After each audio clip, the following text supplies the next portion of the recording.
Welcome back to the show.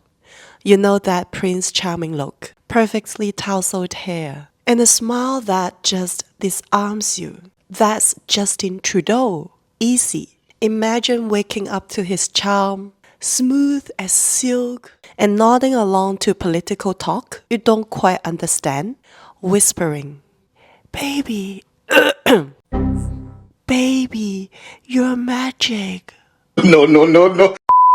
But there is more to him than just the looks and polished politics. Beneath it all, he has a massive tattoo of the earth on his shoulder, inked when he was just 23. Maybe it's because he wanted to carry the weight of the world on his back. Then at 40, he added a Haida raven around it. The Haida Nation is an indigenous people from the Pacific Northwest, with traditional lands in both Canada and the US. The raven tattoo is based on a design by Robert Davidson, a famous Haida artist. In Haida mythology, the raven is a complex figure who is both a heroic creator and a mischievous trickster. Powerful, clever, and known for teaching humans important lessons through mischief and creativity. Justin's connection to the Haida runs deep. His family was made honorary members of the Haida Nation back in 1976 when he was a child. He was even adopted into a Haida clan and given a name that means his voice is as good as gold. The raven tattoo is a symbol of respect and personal connection. It reflects the close relationship his family has with the Haida people. That said, the tattoo has sparked some debate. While many see it as a respectful nod to indigenous culture, some members of the Haida community have raised concerns about cultural appropriation, especially given the ongoing political struggles indigenous peoples face. Justin's never really tried to hide that tattoo. You can spot it during his charity boxing matches.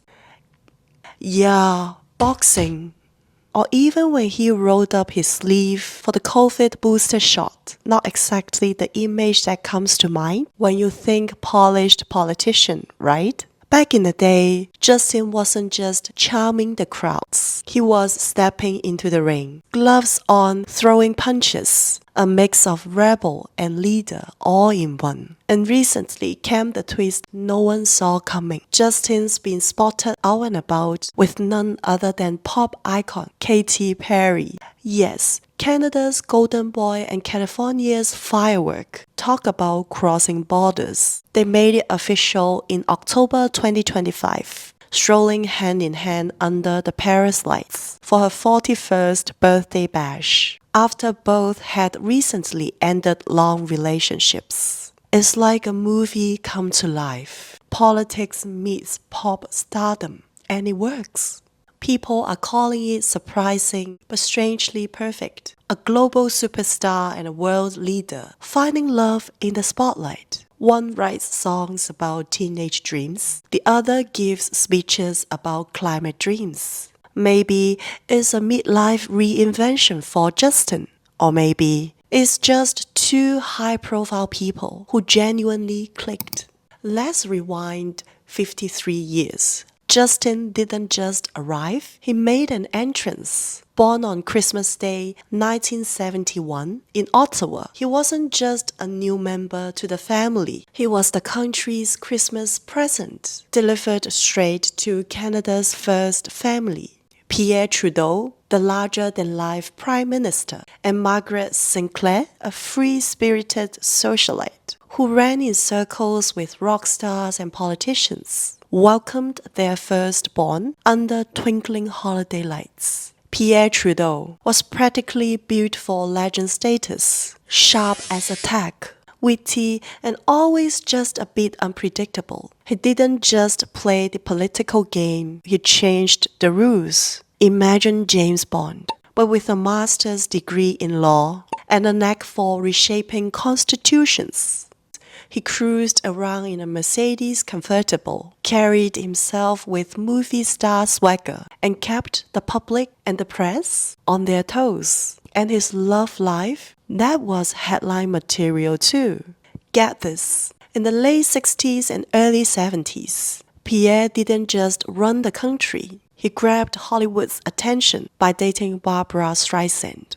Yes, that Barbra Streisand, actual Oscar winner, superstar, and owner of a trophy shelf that probably needs its own zip code. They met at the Funny Girl premiere. Pierre was 50, Barbra was 27, both at wildly different crossroads in life. Barbra was fresh out of her Hollywood marriage with actor Elliot Gould, balancing her blockbuster career and all the paparazzi drama. She described Pierre as a mix of Albert Einstein and Napoleon.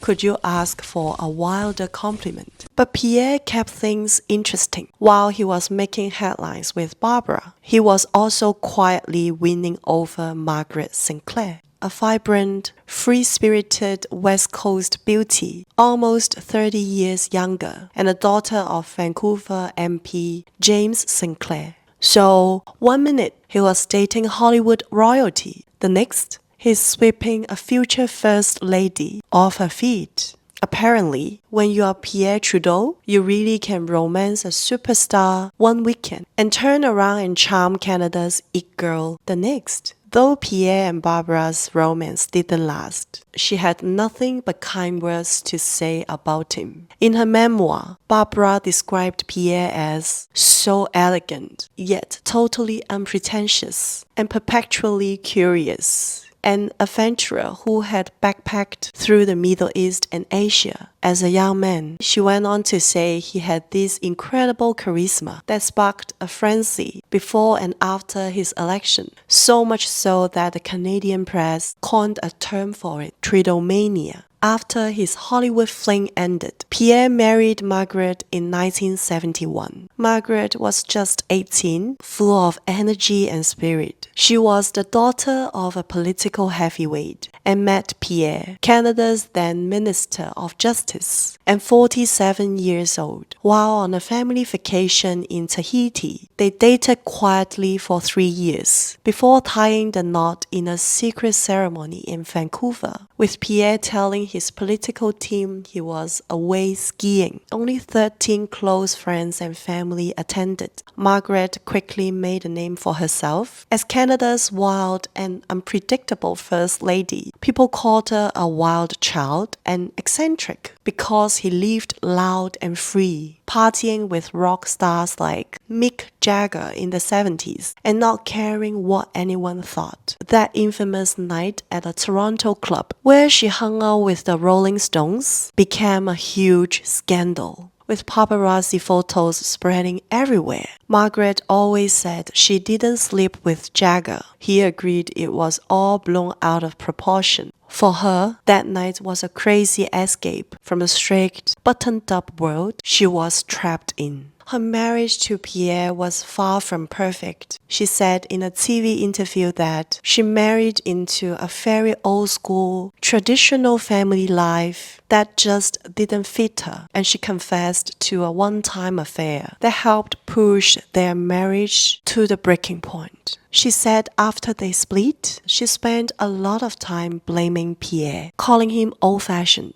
After leaving Pierre, Margaret found a bit of freedom and began chasing her own dreams, like becoming a photographer's apprentice in New York. This was the first time she felt she could be herself without all the political baggage. Justin's early life was deeply influenced by his family's high-profile drama. When he was just 6 years old, his parents' marriage ended and his mother moved out, leaving him and his 2 brothers in the care of their father, who was not only a dad, but one of Canada's longest-serving prime ministers. Justin went to the same fancy Jesuit school his dad did, then studied English at McGill University while working as a snowboard instructor. He also took on the job of a nightclub bouncer, learning skills in dealing with people and conflict. After earning a teaching degree from the University of British Columbia, he taught French and math to school children in Vancouver. His defining public moment came in 2000 when, at age 28, he delivered a heartfelt eulogy.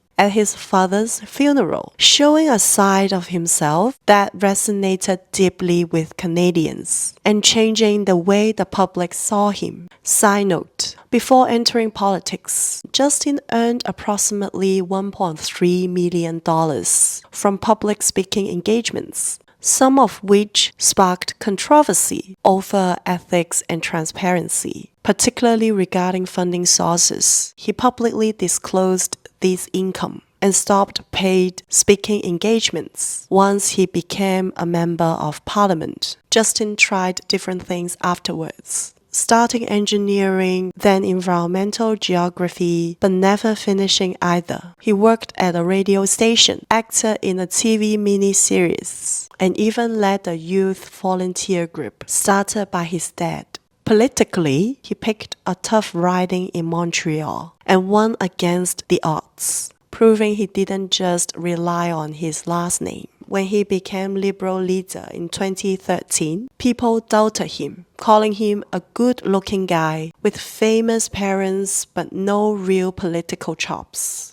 Still, Justin showed he had grit, even winning a charity boxing match against a tough opponent, all while gearing up for the biggest political fight of his life in the 2015 election. Justin has one surviving full sibling, Alexandra Trudeau, a Canadian filmmaker, journalist, and author, born exactly 2 years after Justin on Christmas Day 1973. Their youngest brother, Michel Trudeau, was born in 1975 but tragically died in an avalanche in 1998 while skiing. Beyond those, Justin has 3 half-siblings from his parents' later relationships. Thanks for listening to this episode, exploring the dramatic, tragic, and deeply human story behind Justin Trudeau's rise. From the golden horse of power to the painful loss of a brother, from the pressures of growing up in the spotlight to carving out his own path, Justin's journey shows us that privilege can't shield anyone from life's toughest moments. If this glimpse into the Trudeau family's highs and lows caught your attention, hit subscribe and share your thoughts. Maybe you're also curious about Justin's love life with ex-wife Sophie Gregoire? That's a wild ride of its own. Stay tuned for that episode. Until next time, keep questioning, keep listening, and remember,